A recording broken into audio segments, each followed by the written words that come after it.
Em 64, o povo brasileiro escolheu o caminho da paz social e do desenvolvimento com segurança e tranquilidade. Buscou-se a reorganização de toda a estrutura social, minada por falsas ideologias e desmandos administrativos generalizados. O governo instalado após a renúncia de Jânio Quadros estimulava deliberadamente os conflitos sociais, solapando as bases de nossa democracia. Em 1964, havia sobre a mesa do debate público uma proposta de modificação profunda da vida brasileira. Propunha-se reforma urbana, propunha-se reforma bancária, reforma disso, reforma daquilo. Mas, na verdade, o governo que propunha não tinha um nítido mandato popular nesse sentido. E basta lembrar que o presidente Jânio Quadros foi eleito com 6 milhões de votos.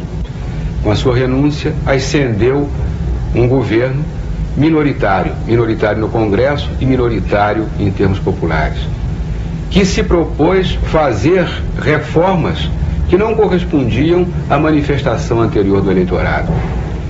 Havia chegado ao poder em virtude de um azar da sorte, isto é, a renúncia de um presidente da República, este sim, com mandato popular inequívoco.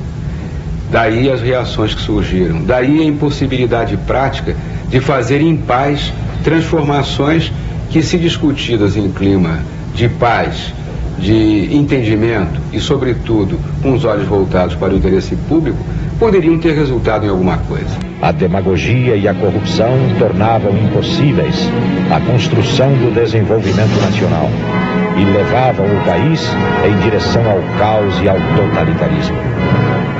A política trabalhista sindicalista tentava impor um falso modelo de bem-estar social, numa linha estranha às raízes históricas do nosso povo. A nação caminhava para uma situação insustentável. Porque havia o intuito de nós nos articularmos para impedir um golpe que poderia vir exatamente do grupo de esquerda mais radical. O livro ditado pelos colegas de vocês serve magnificamente para você analisar o problema. Ele diz, é ele quem diz, que o senhor João Goulart submetia a ele os projetos que queria enviar ao Congresso, ouvia-o sobre generais em comando. O Carlos Prestes era, portanto, um assessor especial do presidente João Goulart. E ainda vai mais longe. No livro ele diz que quando ele recebeu um chamado Projeto Brasil, que o presidente Goulart queria mandar para o Congresso, para que ele examinasse no Partido Comunista e depois desse opinião, que o emissário foi o senhor Darcy Ribeiro, e que cada vez que ele falava com o senhor Darcy Ribeiro, ele ficava chocado por verificar as posições esquerdistas do senhor Darcy Ribeiro. O Prestes achando as posições esquerdistas. Posição esquerdista para um chefe comunista, você sabe que ela está ligada exatamente à tese de Lenin, que chamava esquerdismo a doença infantil do comunismo. Bem, então essa aparência de comprometimento com a área mais radical da esquerda e outros fatos que não convém mais relembrar agora, faziam do governo do Sr. Goulart realmente um governo inteiramente desacreditado, abúlico até certo ponto, incapaz de tomar determinadas medidas. E a prova é que o movimento revolucionário se fez com a imensa maioria da população brasileira, com o povo na rua, e sem praticamente um tiro. As chamadas reformas de base e outros temas polêmicos surgiram como forma de pressão política e motivação ideológica, colocadas dentro do contexto de um programa de governo que, em verdade, não era programa e nem era governo. Fizemos, pois, uma revolução para fazer as reformas que o povo desejava, mas não demagogicamente. Queríamos as reformas feitas dentro da lei, não como em certos comícios havia as frases de fazer a reforma agrária, por exemplo, na lei ou na marra. Nós queríamos tudo na lei. A inflação galopante era germe que corroía as finanças já precárias da nação. As greves políticas, desnecessárias e ilegais, desorganizavam a economia nacional. É bom que se lembrem os mais antigos que 62, 63 e 64 a inflação chegava a quase 150% e o Brasil estava todo ele na subversão. É bom que se lembre que durante 1963 não houve um dia em que os portos brasileiros não tiveram greve. Não houve um dia que ficaram permanentemente em greve. Quando não era do estivador, era do guindasteiro. Quando não era do guindasteiro, era do marítimo. Quando era do marítimo, era do portuário. Ora, nenhuma economia pode suportar um tipo de agitação dessa. Se nós queremos realmente prosperar, há que se ter tranquilidade, há que se ter o lema da bandeira brasileira, ordem e progresso. As agitações populares na cidade e no campo compunham a desagregação política e social, fomentada por aqueles que, instalados no poder, tramavam contra a democracia. As reformas aspiradas por todas as correntes políticas e sociais foram bandeiras empunhadas pelas esquerdas, que, no entanto, procuravam insinuar na opinião pública a imagem de que a ordem democrática era incapaz de assegurar as soluções desejadas. Todo o país foi sacudido por uma intensa agitação em torno das reformas de base.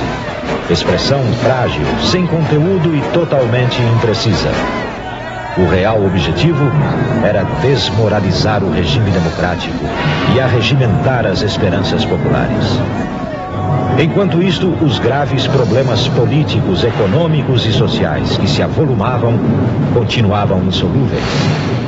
Sem capacidade para administrar, o governo se deteriorava. A nação brasileira não ignorava mais os rumos que o governo e seus adeptos pretendiam insistentemente imprimir ao país. O clima era de preocupações e incertezas. Em 64, os ocupantes do poder estatal tentaram restabelecer aquela espécie de agitação aparentemente popular de esquerda, mas que levaria a uma solução autoritária, tal como em 1937. Eram os herdeiros diretos dessa tradição, encarnados exatamente no presidente Goulart. Então nós assistimos a uma espécie de revivescência do protesto nacional civil e das Forças Armadas para a Revolução de 1964. Toda a vida pública se caracterizava pela inoperância, e esse estado de coisas não correspondia aos anseios do povo, principalmente quanto aos seus direitos à justiça, à saúde e previdência social, à educação e às condições de vida em geral. Era o tempo de um país sem escolas para todos, sem transportes, sem comunicações, sem habitações para as grandes massas, sem indústria de base e sem economia estruturada. Tempo de agitação social e de crises. A reação não tardou. A maioria absoluta da população, inconformada com esse estado de coisas, saiu às ruas nas principais cidades do país para expressar a sua insatisfação, para dizer não a tudo isso. Nos primeiros meses de 64, poderosas forças sociais organizaram movimentos de massa com grande participação feminina e mostraram sua decisiva vontade de impedir a implantação de um regime anárquico sindicalista no Brasil. Sem precedentes nos anais dos levantes políticos sul-americanos, o movimento democrático de 64 foi levado a efeito não por extremistas, mas por grupos moderados e respeitadores da lei, pela classe média urbana, pelos industriais e proprietários rurais. A Revolução de 64, ela hoje é um fato histórico, importante na vida brasileira, e ela é responsável pela modernização do país. Quer dizer, o país de 1964 não é o país de 1982. Hoje o Brasil é o 8º país do mundo no produto interno bruto. O Brasil, após 64, reencontrou sua vocação para o trabalho e para o progresso. Restabeleceu suas bases espirituais, característica de seu povo ordeiro e sem ódios.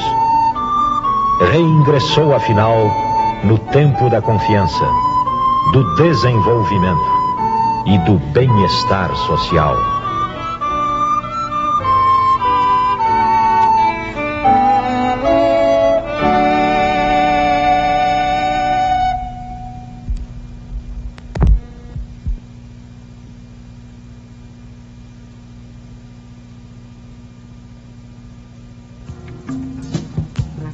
Esta é uma nova etapa do trabalho construtivo que o povo e o governo brasileiros realizam por uma vida melhor para todos. Antes de 64, casa própria era um privilégio de poucos. A casa própria é a segurança da família. Em 65 foi criado o BNH. O número de financiamentos de casa própria concedidos pelo BNH, já em 65 e 66, foi de 50 mil. Hoje, com a participação dos sistemas de poupança e empréstimos, são mais de 3 milhões e 500 mil. Temos 14 milhões de casas e apartamentos com água encanada, 7 milhões com esgotos e 18 milhões com luz elétrica. Mais de 2.500 municípios contam agora com saneamento, graças à atuação do Plano Nacional de Saneamento, implantado em 71. Todas estas casas, sem exceção, possuem serviço de abastecimento d'água, esgoto sanitário e iluminação elétrica.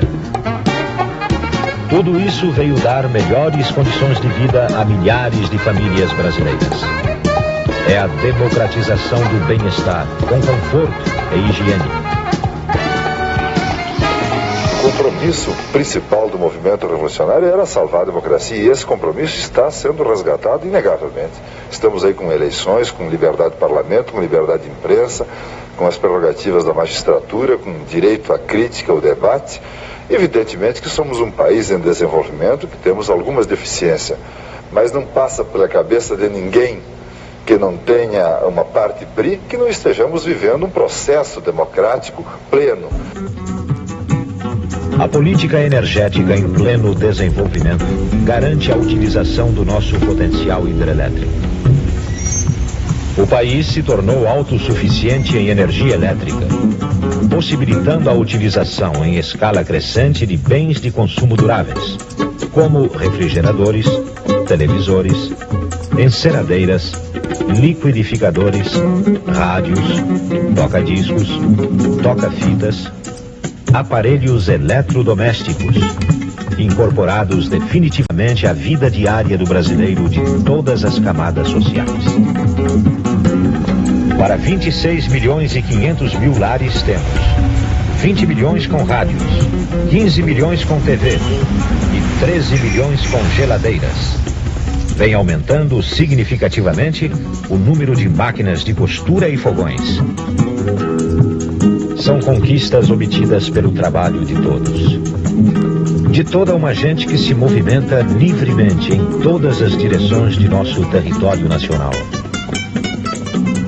O que diz respeito à administração pública, a Revolução de 64 significou uma verdadeira revolução em profundidade, porque ela inovou métodos, ela simplificou processos, ela colocou o homem brasileiro como destinatário exclusivo da sua ação. Tudo quanto se tem feito ultimamente no sentido de modernizar o Brasil é uma obra dos governos da Revolução. O Brasil de hoje aspira a ser uma potência internacional porque realmente os seus problemas fundamentais estão sendo atacados com vigor, com lucidez e com propriedade. É claro que na medida em que o Brasil desenvolveu e prosperou no curso desses últimos 17 anos, nós fomos nos integrando cada vez mais na comunidade internacional. E na medida em que essa integração resultava em benefícios inequívocos, resultava também em grandes dificuldades. Um país importante, que tenha voz e tenha densidade no concerto das nações, tem que sofrer a influência tanto positiva quanto negativa do mundo em que vivemos. As estradas federais, pavimentadas e não pavimentadas, cresceram para 206 mil quilômetros em 80, contra 117 mil em 63. Os transportes aéreos domésticos de passageiros e de mercadorias aumentaram de maneira significativa, mostrando a força de nosso desenvolvimento e a atuação segura da administração do atual governo. Os transportes rodoviários interurbanos deslocaram mais de 439 milhões de passageiros quilômetro em 81, especialmente em ônibus, trens, lanchas e metrôs. O investimento do governo nos metrôs do Rio e de São Paulo proporcionou o transporte urbano mais confortável e mais rápido a milhares e milhares de passageiros nessas duas cidades. Estão sendo remodelados e ampliados os sistemas de trolleybus de São Paulo, Santos, Araraquara e Recife. Estão sendo melhorados os sistemas ferroviários de Porto Alegre, Belo Horizonte, Recife, Fortaleza, Natal, João Pessoa, Rio e São Paulo. Estão sendo contratadas obras e embarcações hidroviárias urbanas na Baixada Santista, Rio de Janeiro, Vitória, Aracaju e Belém. Foram melhoradas as condições de tráfego e construídos terminais rodoviários em várias grandes cidades. Nas comunicações, os resultados foram excelentes. Como era difícil falar ao telefone ou comprar telefones em 63. Temos hoje mais de 8 milhões e 400 mil telefones instalados em 3.591 municípios do país. Fato que, além de gerar bem-estar social, garante um expressivo desenvolvimento tecnológico e industrial, gerando mais empregos e mão de obra especializada. As chamadas telefônicas interurbanas atingem a mais de 950 milhões. Em 63, eram apenas 70 milhões. A Rede Nacional de Telex, que em 65 contava com 657 terminais, é hoje composta por mais de 51 mil terminais.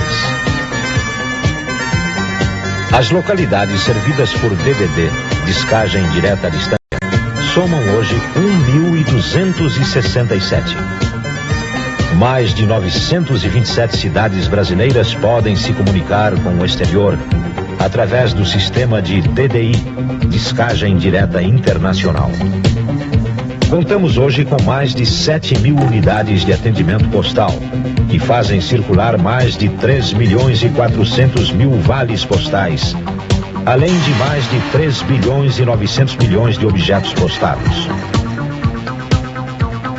A velocidade das comunicações, o sistema de televisão, o sistema de micro-ondas, a aproximação através das estradas asfaltadas.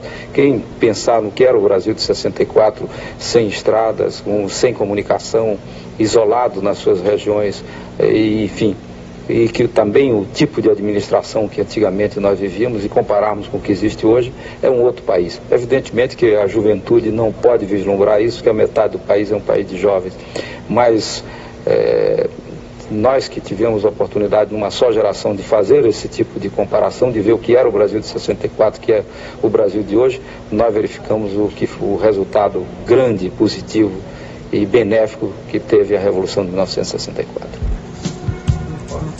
Desta forma, habitação, transportes, energia elétrica e comunicações se apresentam como etapas decisivas na construção material e espiritual da vida de uma nação, porque desenvolvem e aproximam os homens, unindo-os na determinação democrática de participar juntos no crescimento do Brasil. Uma conquista do povo e do governo.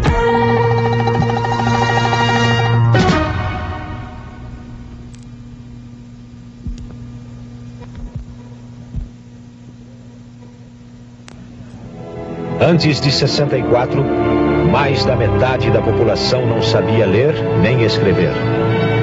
Em 63, menos de 11 milhões de crianças tiveram acesso ao ensino de primeiro grau. Hoje, são mais de 24 milhões matriculadas nas escolas públicas. Mais de 2 milhões e 700 mil nas escolas de segundo grau. As matrículas no ensino superior passaram de 124 mil para 1 milhão e 700 mil. Vem caindo a taxa de analfabetismo. 18 anos depois de 64, meus caros, ainda temos problemas, e problemas sérios. Enfrentamos tudo que vocês conhecem, em matéria de custo de vida, em matéria de inflação. Mas problemas existem em toda a parte do mundo, todos os países os enfrentam. Vamos pensar um pouco e pensar um pouco juntos naquilo que se fez durante esses 18 anos, naquilo que conseguimos realizar. Você que é jovem, que nos esteja ouvindo, pergunte a seu pai e lhe peça para que responda com toda sinceridade. Pergunte só isso a ele. Você, meu pai, quando tinha a minha idade, tinha as oportunidades que eu tenho de escola? Tinha as possibilidades que eu tenho de frequentar uma escola? Ele lhe responderá, meu caro, certamente que não. Você, se mora em uma cidade do interior, pergunte à sua família como era essa cidade 18 anos atrás. Pergunte sobre estradas, pergunte sobre água, sobre iluminação, sobre esgotos. Vamos pensar um pouco nesses 18 anos e nós todos juntos, porque fizemos isso juntos. Nós todos juntos nos vamos orgulhar de nossa obra, nos vamos orgulhar do muito que se pode fazer no Brasil. Em 81, o governo implantou o Programa Nacional de Educação Pré-Escolar e 900 mil crianças foram atendidas. Crianças de famílias de baixa renda, entre 4 e 6 anos, que se beneficiaram com os programas educacionais de nutrição e saúde. Hoje, numerosos mecanismos do governo dão apoio à ação educativa. O programa de suplementação alimentar, que já atende a 14 milhões e meio de alunos em 117 mil escolas. Foram quase 1 bilhão e 700 milhões de refeições distribuídas em 81, perfazendo 102 milhões de toneladas de gêneros alimentícios consumidos. O programa de bolsas de estudos. Foram concedidas 156 mil bolsas de primeiro grau e 123 mil de segundo grau. O programa de bolsas de trabalho e residência estudantil. O programa de módulos escolares, com distribuição gratuita de 45 milhões e 300 mil unidades de material escolar a estudantes pobres. A nutrição da criança é uma das preocupações básicas do governo. Um povo desnutrido é incapaz de construir seu próprio desenvolvimento. Os governos após 64 vêm dando especial atenção às áreas mais carentes de nosso território. Inúmeras iniciativas governamentais trouxeram melhores condições de saúde para o brasileiro, aumentando sua expectativa de vida de 55 para 63 anos. Distribuição gratuita de alimentos. Até outubro de 81, foram 2 milhões e meio de beneficiados. 104 mil toneladas de alimentos. Prevenção da cárie dentária com o tratamento de flúor nas águas de abastecimento de 50 cidades. 12 milhões de habitantes foram atingidos. Oferta de alimentos a preços reduzidos para milhares de pessoas da periferia urbana de Recife, de Teresina, de João Pessoa, de Natal e de Maceió. Através do estímulo ao pequeno produtor, o governo garante mercado para os produtores de alimentos básicos. Alimentação e saúde, direitos de um povo. Hoje, o Brasil, através de sua política de saúde, controla doenças. Fortalece a vigilância contra as epidemias. Dinamiza o sistema de vigilância sanitária, que desencadeia inúmeras campanhas nacionais. O controle da poliomielite, o combate ao sarampo, à difteria e ao tétano, com a vacinação de praticamente todas as crianças até 6 anos da idade. Em 81, os serviços básicos de saúde foram ampliados nas regiões Norte, Nordeste, Centro-Oeste e nas periferias dos grandes centros urbanos. Muitos outros serviços vêm sendo desenvolvidos na área da saúde de forma articulada com o Ministério da Previdência e Assistência Social e com os estados. São os serviços de saneamento, alimentação e nutrição, controle de doenças transmissíveis, vigilância sanitária, assistência médico-hospitalar, entre outros. Em 63, no Brasil, havia 15 milhões de segurados e dependentes na Previdência Social, que era só urbana. Hoje, são mais de 99 milhões de segurados e dependentes entre urbanos e rurais. A Previdência e Assistência Social estão presentes também nos programas de produção e distribuição de medicamentos da SEMI, que em 81 alcançou mais de 3.570 municípios, com a distribuição de 166 bilhões de doses de vacinas. A LBA atendeu a mais de 13 milhões e 750 mil pessoas em 81, em seus diversos programas. E a FUNABEM assistiu a 1.357.000 menores e desenvolveu programas preventivos junto a 163 mil famílias. De uma população economicamente ativa de 24 milhões em 63, passamos para mais de 48 milhões, graças aos vários programas nacionais surgidos no setor. Hoje, a política salarial do governo federal garante o valor real do salário do trabalhador ante os efeitos da inflação e possibilita uma melhor redistribuição de renda. Permite ainda que os salários reais cresçam de acordo com o aumento da produtividade. Foram criados para o trabalhador e sua família programas como o Fundo de Garantia por Tempo de Serviço, o PIS, PASEP, o Programa de Alimentação do Trabalhador, que já alcançou 2 milhões de trabalhadores, além dos programas de bolsas de estudos e da Casa do Trabalhador. Desta forma, educação, alimentação, saúde, previdência social e empregos se colocam como etapas decisivas na construção material e espiritual da vida de uma nação. Isto porque aprimoram e desenvolvem os homens, unindo-os com o propósito de construírem juntos o crescimento democrático do Brasil.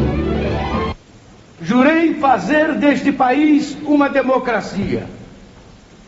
Nessa direção, firmemente tem se encaminhado o projeto político do governo.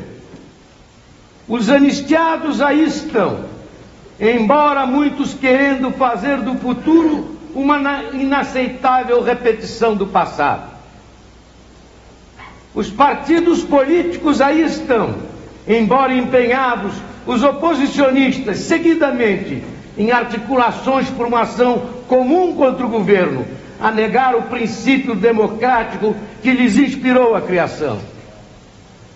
A imprensa livre aí está, embora nem sempre justa em suas críticas, parte dela a imputar ao governo constantemente propósito que se desmentem até pela liberdade com que são proclamados. A democracia que estamos a construir inspira-se no projeto político do governo, que não se fez nem se conduz por temor, antes por opção consciente que o aproxima das raízes da Revolução de 31 de março de 1964. Uma conquista do povo e do governo.